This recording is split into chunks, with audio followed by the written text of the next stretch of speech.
이 개념이 궁금했다. 제10회 믿음. 기독교의 믿음은 조건일까요? 결과일까요? 어떤 사람을 믿는다는 것은 그 사람을 믿을 수 있도록 그 사람이 내 마음에 어떤 작용을 했기 때문이고, 어떤 사상을 믿는다는 것은 그 사상을 믿을 수 있도록 그 사상이 내 마음에 어떤 작용을 했기 때문이고, 어떤 이념이나 철학을 믿는다는 것은 그 이념이나 철학을 믿을 수 있도록 그 이념이나 철학이 내 마음에 어떤 작용을 했기 때문입니다. 하나님을 향한 믿음도 마찬가지입니다. 하나님을 믿는 우리들의 마음은 우리들의 마음속에서 자연적으로 생겨난 믿음이 아니라 하나님께서 우리에게 주신 믿음입니다. 하나님께서 우리들의 마음을 설득해서 우리들이 하나님을 믿을 수 있도록 역사하신 것입니다. 하나님께서 믿음을 주시지 않으면 사람은 결코 하나님을 믿을 수 없다는 의미입니다. 그런데 우리를 아주 혼란스럽게 만드는 이야기들이 성경에 참으로 많이 기록되어 있습니다. 그것은 믿음이 있어야 병 고침을 받을 수 있고, 믿음이 있어야 구원을 받을 수 있고, 믿음이 있어야 은혜를 받을 수 있다는 이야기들이 성경에 허다하게 기록되어 있다는 사실입니다. 믿음이 마치 은혜 받기 위한 전제 조건처럼 기록이 되어 있습니다. 믿음이 없으면 아무것도 이룰 수 없고, 믿음이 없으면 아무 은혜도 받을 수 없는 것처럼 기록이 되어 있습니다. 이러니 믿음이 있어야 한다고, 믿음이 견고해야 한다고 그렇게 교회가 믿음을 강조하는 것입니다. 하지만 그것은 교회의 큰 오해입니다. 성경이 믿음에 관해 기록하는 방식을 깨닫게 되면 이러한 오해에서 아주 쉽게 벗어날 수 있습니다. 몇 가지 예를 들어 설명해 드리도록 하겠습니다. 마태복음 8장 5절부터 13절에 보면 예수님께서 백부장의 하인을 고쳐주시는 장면이 기록되어 있습니다. 그때 예수님께서는 내가 진실로 너희에게 이르노니 이스라엘 중 아무에게서도 이만한 믿음을 보지 못하였노라라고 말씀하셨고, 또 가라 내 믿음대로 될지어다라고 말씀하셨습니다. 이렇게 말씀하시니까 그 말씀을 글자 그대로 받아들여서 예수님께서 백부장의 믿음을 보시고 그의 하인을 고쳐주셨다고 결론을 맺습니다. 그런데 여러분, 조금만 곰곰이 생각을 한번 해보십시오. 이방인 백부장에게 예수님에 대한 믿음이 있을 수 있겠습니까? 믿음이 있을 수 없겠습니까? 믿음이 있을 수 없습니다. 지금 이 장면은 마태복음 8장에 기록된 내용입니다. 이때의 이스라엘은 예수님을 정확히 알지 못합니다. 즉, 예수님이 그리스도라는 사실, 예수님이 하나님의 아들이라는 사실을 정확히 알지 못합니다. 예수님의 정체성을 정확히 알지 못하기에 당연히 예수님에 대한 믿음도 있을 수 없습니다. 이처럼 이스라엘도 예수님을 모르고 이스라엘도 예수님을 믿을 수 없는데 어떻게 이방인 백부장이 예수님을 온전히 알 수 있고 예수님을 온전히 믿을 수 있겠습니까? 그것은 불가능합니다. 제가 이렇게 말씀드리면 예수님에 대한 믿음이 아니고 하나님에 대한 믿음을 의미하는 것이 아니겠냐고 이의를 제기하실 수 있습니다. 설령 그렇다고 해보겠습니다. 그런데 이 당시 이스라엘 사람들이 믿는 하나님이 어떤 하나님입니까? 성경의 하나님이 아니라 유대교에 의해 왜곡된 유대교의 하나님입니다. 만약 이방인 백부장이 하나님을 믿었다면 그 하나님도 당연히 유대교의 왜곡된 하나님일 수밖에 없습니다. 그런데 예수님은 유대교에 의해 왜곡된 하나님을 바로잡고자 하시는 분이십니다. 이런 예수님께서 하나님을 향한 백부장의 믿음, 즉 유대교의 왜곡된 하나님을 향한 백부장의 믿음을 보시고 그의 하인을 고쳐주셨다는 것은 성립될 수 없는 이야기가 되는 것입니다. 그런데 예수님은 분명히 백부장의 믿음이 크다고 말씀을 하셨고, 또 가라 내 믿음대로 될지어다라고 말씀하셨습니다. 그렇다면 우리는 생각을 해야 합니다. 예수님에 대한 믿음이 결코 있을 수 없는 백부장의 믿음, 만약 하나님을 향한 믿음이라면 유대교의 왜곡된 하나님일 수밖에 없는 백부장의 믿음을 운운하셨다면 이 믿음에 어쩌면 다른 의미가 있을지 모른다고 생각을 해야만 하는 것입니다. 다른 예를 들어보겠습니다. 마태복음 9장 18절부터 38절에 보면 일련의 치유 사건이 기록되어 있습니다. 12해 동안이나 혈루증을 앓고 있는 여인을 고쳐주실 때 예수님께서 하신 말씀이 따라 안심하라, 내 믿음이 너를 구원하였다라는 말씀이셨습니다.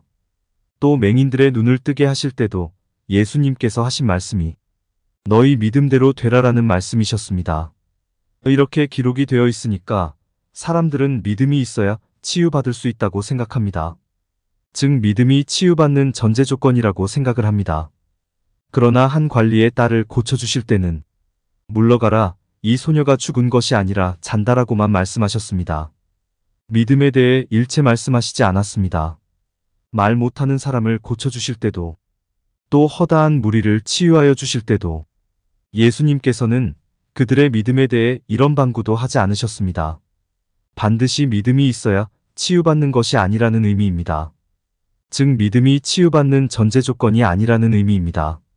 제가 이렇게 말씀드리면 믿음에 대한 언급을 생략한 것이 아니겠냐고 이의를 제기하실 분이 계실지도 모릅니다.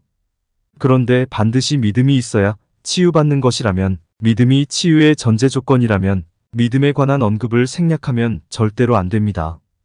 가장 중요한 것이 믿음인데 믿음을 생략한다면 그것은 이치에 맞지 않습니다. 다시 말해 믿음이 치유받는 전제 조건이 아니라는 의미입니다. 그렇다면 믿음이란 것은 과연 무엇일까요? 예수님께서 이스라엘 중 아무에게서도 이만한 믿음을 보지 못하였노라라고 말씀하셨고, 가라 네 믿은 대로 될지어다라고 말씀하셨고, 따라 안심하라 내 믿음이 너를 구원하였다라고 말씀하셨고, 너희 믿음대로 되라 라고 말씀하셨는데, 이런 믿음은 과연 무엇이냐는 것입니다. 이것을 이해하기 위해서는 하나님께서 사람을 위해 어떻게 일하셨는지 그 패턴을 먼저 이해하셔야 합니다. 구약 때부터 하나님은 그 어떤 경우에도 생색을 내지 않는 하나님이셨습니다.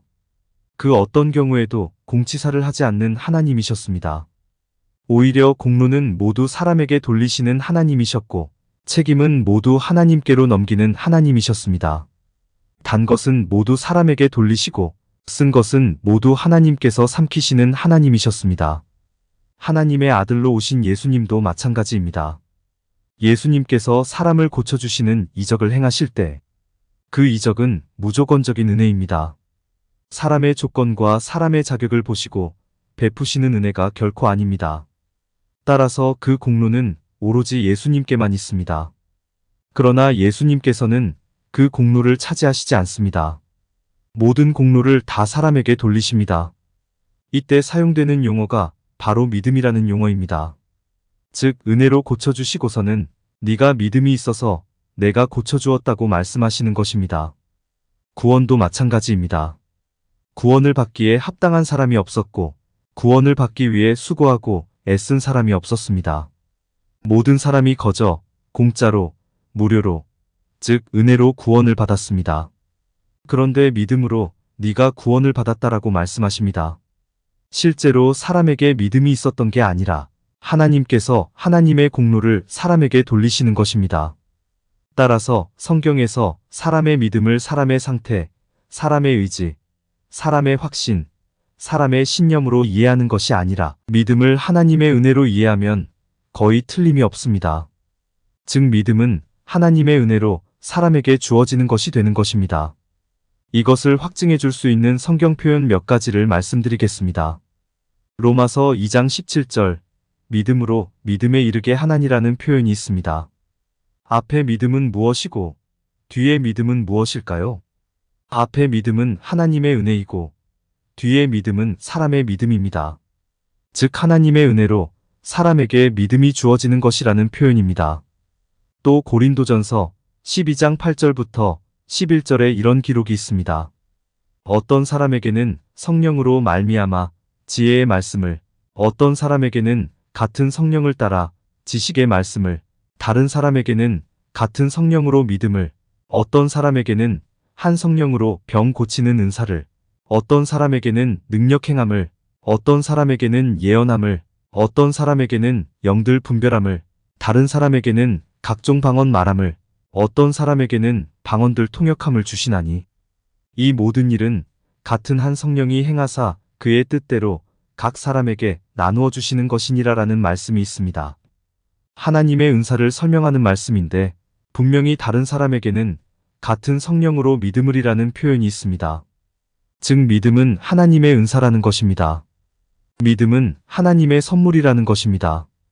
믿음은 나의 상태, 나의 의지, 나의 확신, 나의 신념이 아니고 하나님께서 주신 선물이라는 것입니다.